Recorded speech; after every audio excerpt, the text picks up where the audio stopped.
9 एक माँ की बेबसी। इस कविता को पढ़ते समय आंखों के सामने कई चित्र बनते हैं। बचपन का चित्र, बचपन के खास समय, खेल और साथियों का चित्र, उन साथियों में एक खास साथी रतन का और एक माँ का चित्र। इसे पढ़ो और महसूस करो। कविता धीरे धीरे पढ़ने की चीज़ है, उसे मन में उतरने में काफ़ी समय लगता है। कभी कभी तो बरसों बाद हम बचपन की पढ़ी कविता पढ़ते हैं तो लगता है कि पहली बार पढ़ा है इसे।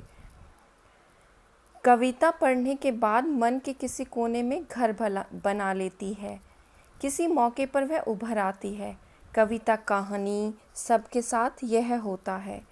इसीलिए हमें इसे चिंतित होने की ज़रूरत नहीं कि कविता एक बार में पूरी तरह समझ में आ रही है या नहीं। अगर उससे सिर्फ एक चित्र ही उभरता है तो भी कविता कामयाब है।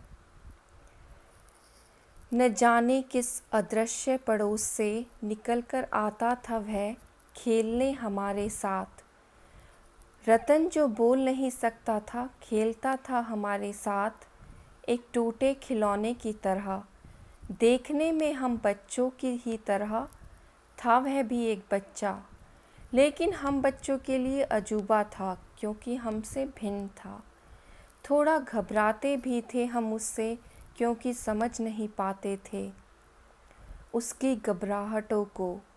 न इशारों में कही उसकी बातों को, न उसका भयभीत आँखों में हर समय दिखती उसके अंदर की छटपटाहटों को। जितनी देर वह रहता पास बैठी उसकी माँ निहारती रहती उसका खेलना।